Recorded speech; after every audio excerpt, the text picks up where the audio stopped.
예수께서 여리고로 들어가 지나가시더라. 삭개오라 이름하는 자가 있으니 세리장이요 또한 부자라. 그가 예수께서 어떠한 사람인가 하여 보고자 하되 키가 작고 사람이 많아 할 수 없어 앞으로 달려가서 보기 위하여 돌 무화과 나무에 올라가니 이는 예수께서 그리로 지나가시게 되밀어라. 예수께서 그곳에 이르사 쳐다보시고 이르시되 삭개오야 속히 내려오라. 내가 오늘 내 집에 유하여야 하겠다 하시니 급히 내려와 즐거워하며 영접하거늘 무사람이 보고 수군거려 이르되 저가 죄인의 집에 유하려 들어갔도다 하더라. 삭개오가 서서 주께 여짜오되 주여 보시옵소서 내 소유의 절반을 가난한 자들에게 주겠사오며 만일 누구의 것을 속여 빼앗은 일이 있으면 내 갑절이나 갚겠나이다. 예수께서 이르시되 오늘 구원이 이 집에 이르렀으니 이 사람도 아브라함의 자손이미로다. 인자가 온 것은 잃어버린 자를 찾아 구원하려 함이니라. 아멘. 오늘은 누가복음 19장 말씀을 가지고 바늘귀를 통과한 부자라고 하는 제목으로 묵상 나눔하도록 하겠습니다. 먼저 1절로 4절 말씀인데 4절을 봅니다. 돌 무화과 나무에 올라가니 이는 예수께서 그리로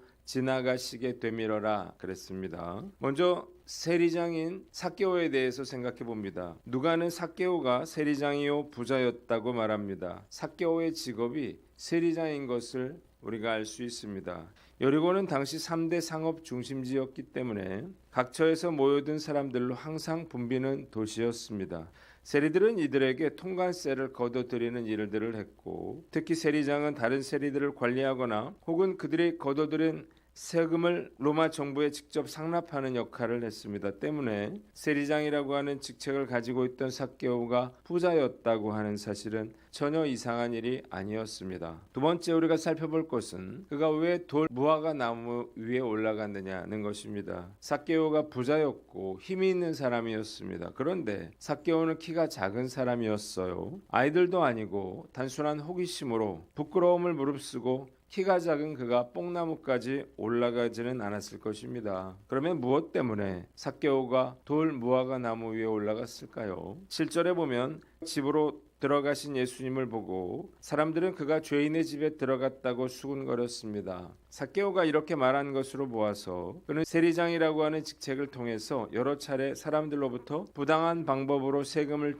갈취하여 자신의 부를 쌓았던 것 같아요. 문제는 그가 가진 재산이 그에게 행복을 가져다 주지 못했다는 것입니다. 그에게는 진심으로 그를 사랑하고 그와 함께 해줄 사람이 아무도 없었던 거예요. 돈이 인생의 문제를 해결할 수 없음을 깨닫고 번민하는 가운데 삭개오는 예수님에 관한 소식을 듣게 됩니다. 예수님께서 자신과 같은 세리와 죄인들을 깊은 관심과 사랑으로 영접해 주시고 함께 음식을 잡수셨다는 거예요. 이 소문을 듣고 삭개오는 영적인 갈급함에 강하게 사로잡혔고 마음속에 예수님의 얼굴을 한 번이라도 뵙고자 하는 소원이 불타 올랐습니다. 그래서 예수님이 여리고로 들어오신다는 소식을 듣고 길가로 나온 거예요. 그런데 사람들이 너무 많아서 접근할 수가 없었고 키가 작아서 예수님을 볼 수도 없었습니다. 그래서 부끄러움을 무릅쓰고 돌 무화과 나무까지 올라간 것입니다. 본문이 우리에게 주는 교훈이 있는데 영적 은혜를 사모하라는 것입니다. 본문이 우리에게 주는 교훈이 무엇인가요? 결코 인간은 돈으로 만족할 수가 없다는 것입니다. 이유가 무엇인가요? 인간은 영적인 존재이기 때문입니다. 때문에 낮은 차원인 돈은 높은 차원인 영을 만족시킬 수가 없는 것입니다. 메슬로우는 인간의 욕구를 5가지로 분류했어요. 첫 번째 단계 생리적 욕구, 2단계 안전에 관한 욕구, 3단계 애정과 소속에 관한 욕구, 네 번째 단계 자기 존중의 욕구, 5번째 자아 실현의 욕구입니다. 삭개오가 돈으로 도달할 수 있는 단계는 어디까지일까요? 1단계는 가능하죠. 2단계도 돈으로 가능합니다. 그러나 3단계부터는 돈으로 도달할 수가 없었습니다. 그의 주변에 아무도 없었기 때문이에요. 또한 사람들의 비난과 손가락질로 인해서 자기 존중의 욕구 역시 채워질 수가 없었습니다. 그는 돈을 삶의 목표로 삼고 살아왔지만 이것이 결국 자기 실현과는 무관하다는 사실을 깨닫고 삶의 공허함을 느끼게 된 것입니다. 왜 돈 많은 사람이, 성공한 사람이 그렇게 우울해할까요? 성공지향적인 사회는 그 이면에 고독감과 소외와 우정과 친밀함의 결핍, 깨어진 관계, 권태와 공허함, 우울감, 자신을 무용지물로 깊이 자학하는 감정들이 숨겨져 있기 때문입니다. 우리는 화려한 성공 뒤에 가려진 고통을 깊이 이해할 줄 알아야 하는 것입니다. 그러나 인간이 느끼는 가장 큰 고통은 영적인 고통이죠. 인간은 하나님을 떠나서는 살 수가 없도록 창조되었기 때문입니다. 우리 주변에 삭개오처럼 사는 분들이 정말 많이 있습니다. 사람들은 돈이면 다 된다고 생각해요. 그래서 수단과 방법을 가리지 않고 돈을 모으려고 합니다. 그런데 사실 돈으로 인간은 절대 만족할 수가 없죠. 인간의 영적 공허함은 온전히 주님만이 채워주실 수가 있기 때문입니다. 우리의 영혼이 주님을 만날 때 참 만족과 안식과 기쁨을 누리게 되는 것입니다. 예수님께서 삭개오에게 내가 내 집에 유하여야 하겠다 말씀하셨을 때 삭개오에게 어떤 일이 일어났는가요? 그가 뛸 듯이 기뻐했습니다. 즉시 예수님을 영접했습니다. 우리도 마찬가지예요. 은혜를 받아서 영적으로 채워진다면 잠시 동안만이라도 소유에 대한 집착이 사라집니다. 큰 만족을 누리게 되기 때문이에요. 인간은 그래서 믿음 없이는, 하나님의 은혜 없이는 살 수가 없는 거예요. 죄와 죽음의 문제, 영적인 갈급함을 해결하기 위해서는 우리의 삶의 근원 되시는 하나님을 믿고 의지하는 믿음이 반드시 필요한 것입니다. 인간은 하나님을 만나야만 참 만족과 안식을 얻을 수 있는 것입니다. 저 역시 주님께서 주시는 영적인 은혜가 필요한데요. 요즘 그 어떤 때보다 영적인 갈급함을 느끼고 있습니다. 그래서 성령께서 은혜를 부어주시기만을 간절히 소망하고 있어요. 성령께서 기름 부어주시면 이런 절망과 공허한 마음들이 사라지고 큰 기쁨과 즐거움을 누리게 될 것이기 때문이에요. 어제 오랜만에 2시간 넘게 기도를 했는데 날마다 영적 은혜를 사모하면서 영적인 부자로 살아갈 것을 다짐해 봅니다. 두 번째 5절로 7절 말씀인데 5절을 봅니다. 속히 내려오라 내가 오늘 내 집에 유하여야겠다 그랬습니다. 예수님은 삭개오를 한 번도 본 적이 없으셨어요. 그런데 삭개오의 이름을 부르시면서 속히 내려와 같이 집으로 가자 말씀하고 계십니다. 정말 신기한 일이죠. 주님께서 많은 사람들 중에 특별히 삭개오에게 이렇게 말씀하신 이유가 무엇인가요? 첫째로 예수님께서 뽕나무에 올라간 삭개오의 깊은 상처와 고통이 있다는 사실을 보셨기 때문이에요.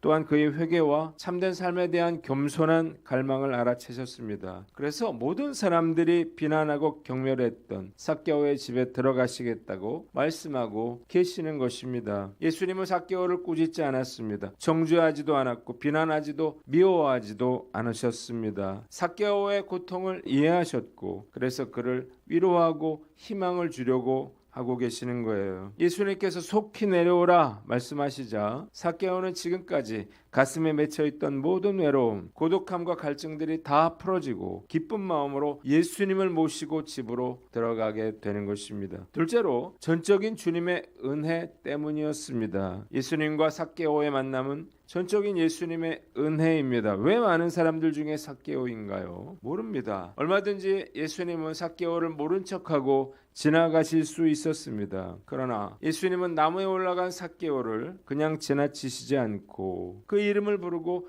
그의 집에 머물겠다고 말씀하셨습니다. 모든 것은 전적으로 예수님의 주권적인 의지로 이루어진 일이었습니다. 본문이 우리에게 주는 교훈이 있는데 첫째로 주님을 마음에 초청하라는 것입니다. 삭개오는 아무 말도 하지 않았습니다. 그러나 주님께서는 그의 공허함과 허탈감을 보시고 그의 집에 유하여야겠다 말씀하셨습니다. 예수님은 우리의 모든 사정을 알고 계십니다. 주님은 전능하신 분이시기 때문이에요. 우리의 억울한 심정을 아십니다. 그래서 우리는 그 주님으로부터 위로함을 받아야 하는 것입니다. 사실 남편과 아내가 자식이나 부모 형제가 어디까지 우리의 마음을 이해해 줄까요? 사실 우리의 인생은 외로운 거예요. 누구도 우리의 마음을 이해해 줄 수 없습니다. 그러나 주님만은 예외예요. 주님은 우리의 모든 것을 아시고 우리의 마음을 꿰뚫어 보고 계십니다. 우리의 마음과 우리의 생각 깊은 곳을 꿰뚫어 보시는 예수님께 나아가서 그 주님의 음성을 들어야 하는 것입니다. 주님께서 삭개오의 상하고 갈급한 심령을 치료해 주신 것처럼 우리의 상처와 아픔도 치료해 주시기를 주님의 이름으로 축원합니다. 두 번째는 택하여 주신 은혜에 감사하라는 것입니다. 그 많은 사람들 중에 주님께서 하필 나를 택해 주신 그 이유는 무엇인가요? 우리가 잘나서인가요? 싹수가 있어 보여서인가요? 천만의 말씀이에요. 아마도 주님께서 저를 택하여 주신 것은 많은 사람들 중에 제가 불쌍히 여겨 보였기 때문이라는 생각이 들어요. 삭개오가 주님을 찾은 것이 아니라 주님께서 삭개오를 찾으신 것이라는 사실을 깨달으시기를 바랍니다. 마찬가지로 우리가 주님을 찾은 것이 아니라 주님께서 우리를 찾아오셨어요. 그래서 이 일을 생각할 때 저는 몸둘 바를 알지 못합니다. 제가 예수 믿을 사람이었을까요? 천만의 말씀이에요. 저는 절대로 예수 믿을 사람이 아니었습니다. 제가 예수 믿지 않았더라면 죄 가운데 자기 멋대로 살다가 지금도 삭개오처럼 공허함과 죄악 가운데 살고 있었을 것입니다. 주님께서 택하여 주셔서 하나님의 자녀 삼아 주신 그 은혜가 너무나도 감사합니다. 오늘 나는 어떤가 스스로를 돌아보고 이 감사의 마음을 결코 잊지 않는 저와 여러분들 되시기를 바랍니다. 마지막으로 8절로 10절 말씀인데 4절을 봅니다.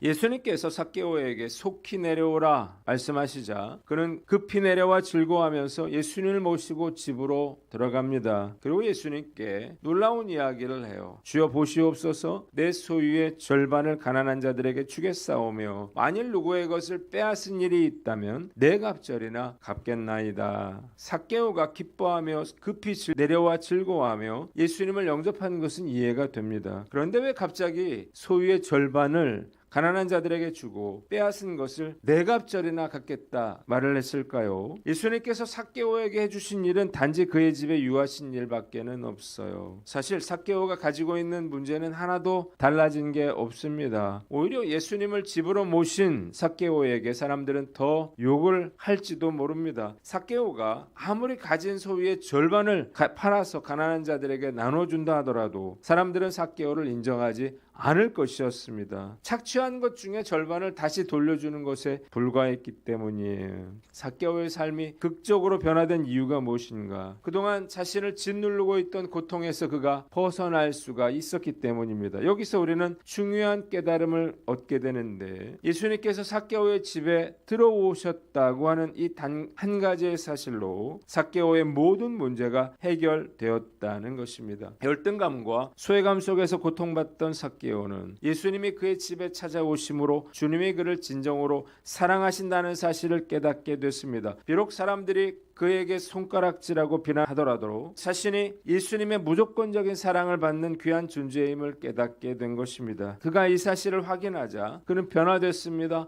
상처가 치유됐습니다. 예수님의 깊은 사랑을 경험한 삭개오에게 사람들의 비난과 멸시는 더 이상 중요한 문제일 수가 없었습니다. 그리고 그는 무엇보다 변화된 삶을 살고 싶어진 거예요. 그래서 그가 자기 재산의 절반을 나눠주고 빼앗은 것을 4배나 갚겠다고 말하고 있는 것입니다. 이 얼마나 놀라운 변화인가요? 예수님과의 만남을 통해서 그는 자신의 죄를 깨닫고 변화됐습니다. 예수님을 제대로 만난다면 이렇게 가치관이 변하고 재물관이 변화되는 것입니다. 이것은 당연한 일이에요. 삭개오처럼 예수 믿고 변화돼서 전혀 다른 삶을 살게 된 수많은 증인들이 있습니다. 진짜 예수님을 만나면 삭개오처럼 변화된 삶을 살게 되는 거예요. 여전히 실수할 수도 있지만 점진적으로 본다면 반드시 이런 변화가 나타날 수밖에 없는 것입니다. 그러자 예수님께서 9절에 예수께서 이르시되 오늘 구원이 이 집에 이르렀으니 이 사람도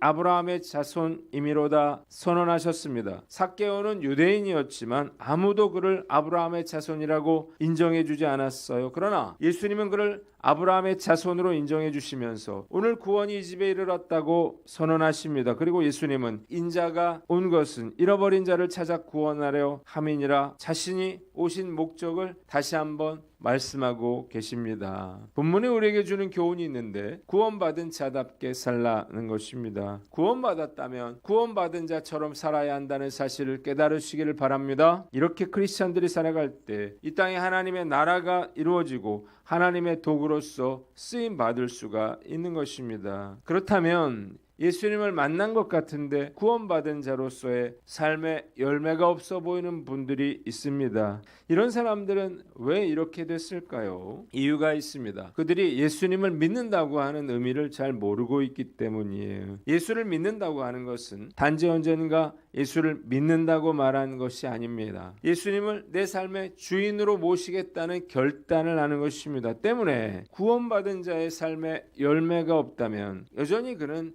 자신의 삶의 왕좌에 앉아 있는 것입니다. 그래서 육신의 열매를 맺게 되는 거예요. 결국 육의 사람은요 구원받을 수가 없는 것입니다. 예수님을 삶의 주인으로 내가 모시고 산다면 반드시 성령의 열매를 맺게 되고 이런 사람이 구원받은 아브라함의 자손이 될 수가 있는 것입니다. 오늘 말씀 앞에서 과연 나는 구원받은 자답게 살고 있는가를 우리가 스스로 돌아봐야 할 것입니다. 나는 그리스도인이라고 하는 이름 이외에 세상 사람들과 과연 무엇이 다른가요? 구원받은 자는 성화의 삶을 살다가 죽음을 통해서 그 성화를 완성하는 사람이에요. 내가 얼마나 주님의 사랑을 많이 받았느냐만을 간증할 것이 아니라 얼마나 그 주님의 사랑을 경험하고 내 삶이 변화되었는가를 간증할 수 있어야 하는 것입니다.